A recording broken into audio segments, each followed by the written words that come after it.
E aí, meu amor, tudo bem com você? E finalmente chegamos ao último capítulo. O intuito da revolução era se livrar dos humanos, porque aparentemente os humanos estavam explorando os animais e eles não tinham as compensações por seu trabalho árduo.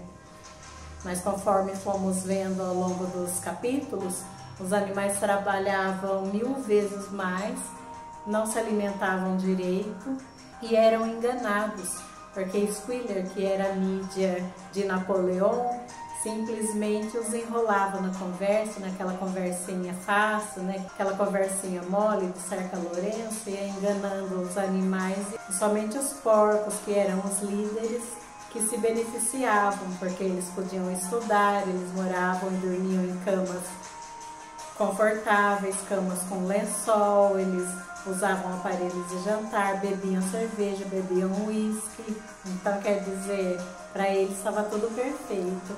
E é exatamente assim que funciona o socialismo. Pobreza para as massas e riqueza absurda para os seus líderes. Bora então começar o capítulo 10 e ver o desfecho dessa história, página 87. Muitos e muitos anos se passaram, as estações começavam e terminavam, a curta vida dos animais se esvaía. Chegou uma época em que ninguém mais se lembrava dos velhos tempos pré-revolução, exceto Clover, Benjamin, o corvo, Moses e alguns porcos. Muriel estava morta, Bluebell, Jess, Pincher estavam mortos, Jones estava morto também. Havia falecido em um lar para alcoólatras em outra parte do condado. Snowball foi esquecido, Boxer foi esquecido, exceto pelos poucos que o conheceram. Clover era agora uma égua idosa e pesada, com articulações enrijecidas e uma tendência a acumular secreção nos olhos. Tinha 2 anos além da idade da aposentadoria, mas a verdade é que nenhum bicho jamais havia se aposentado. A conversa sobre reservar um canto do pasto para os animais velhos tinha sido abandonada muito antes. Napoleão ficara enorme, pesando agora mais de 150 quilos.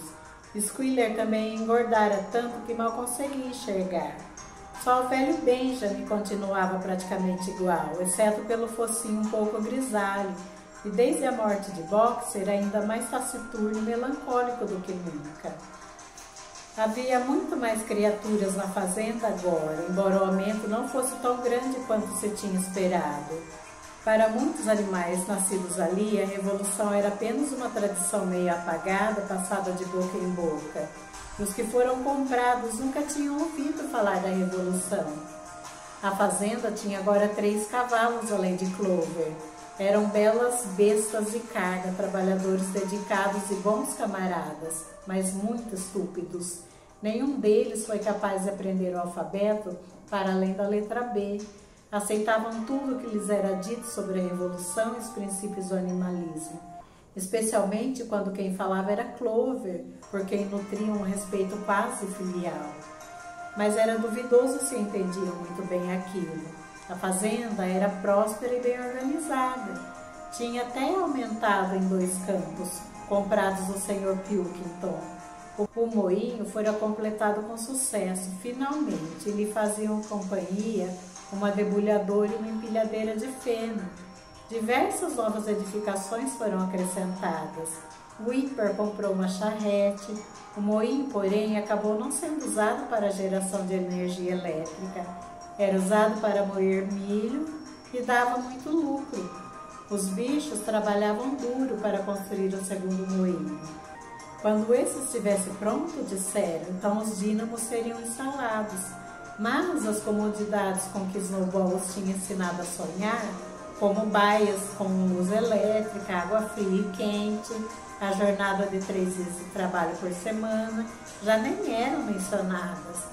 Napoleão tinha denunciado aquelas ideias como contrárias ao espírito do animalismo.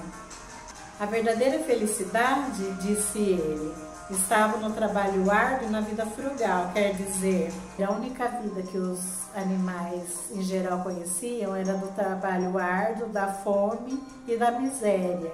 E Squealer os fazia acreditar que é essa vida que eles mereciam. Os porcos e os líderes em geral tinham luxo e riqueza, bem típico do socialismo, onde só uma classe desfruta do conforto e dos bens materiais.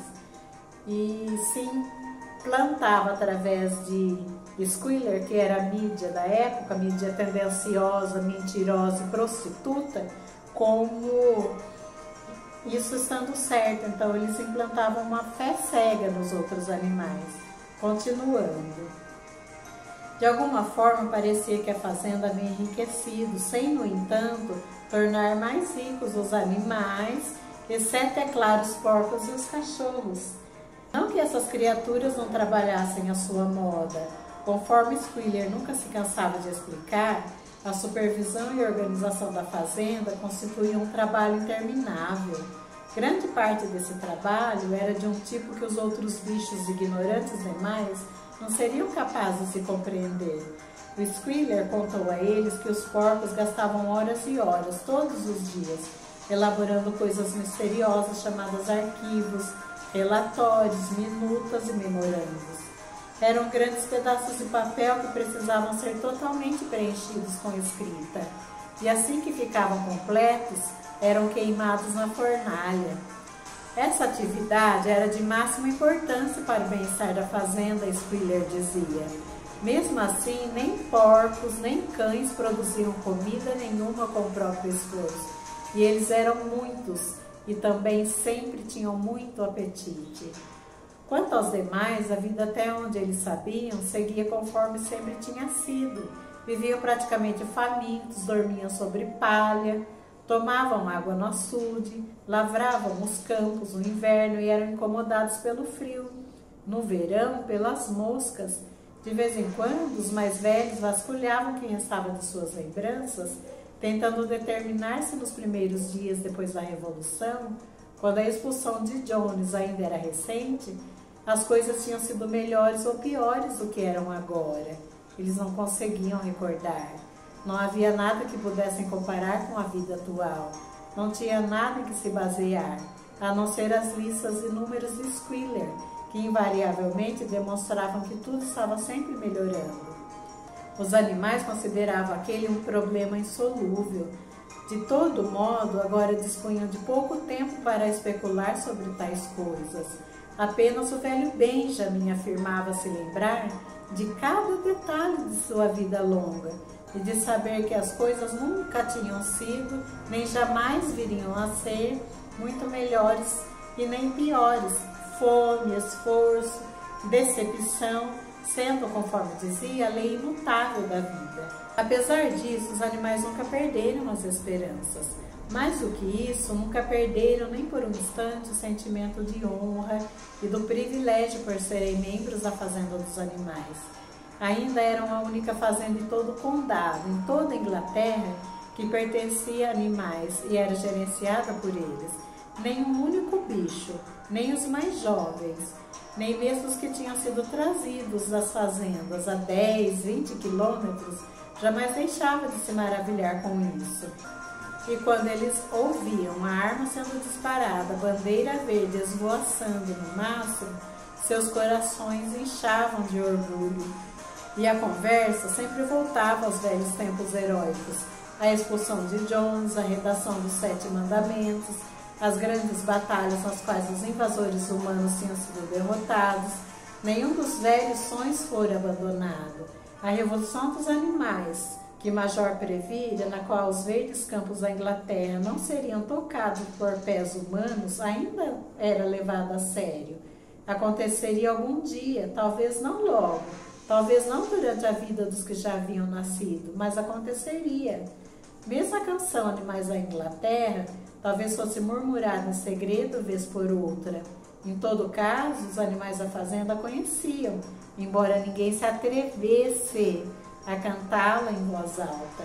Podia ser que suas vidas fossem duras e que nem todas as esperanças tivessem se realizado, mas eles tinham consciência de não serem como os outros bichos. Se passavam fome, não era para alimentar seres humanos tirânicos. Se trabalhavam em demasia, ao menos o faziam em benefício próprio. Nenhuma criatura entre eles andava em 2 pernas. Nenhuma criatura chamava nenhuma outra criatura de Senhor. Todos os animais eram iguais. Então, assim, veja, é aquela história, ai, prefiro passar fome do que trabalhar para um humano.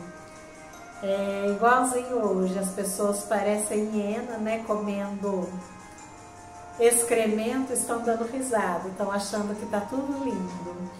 Então, é um livro escrito em 1945 e não poderia ser mais atual, não é verdade? Os números sendo adulterados para enganar a população. O déficit orçamentário é um rombo, é um abismo enorme, mas os números são maquiados. Muitas empresas fecharam porque simplesmente é praticamente impossível manter uma empresa com a quantidade exorbitante de impostos que tem que ser pago, surda, e mesmo assim se diz na televisão que a economia está crescendo, que o emprego está aumentando, e nós sabemos que a realidade não é essa. Mas fala para mim, o que você achou do começo do capítulo 10? Você consegue ver as similaridades? Eu adoro saber a sua opinião. E não se esqueça, no primeiro comentário fixo tem o link, é só você clicar ali para adquirir o seu livro.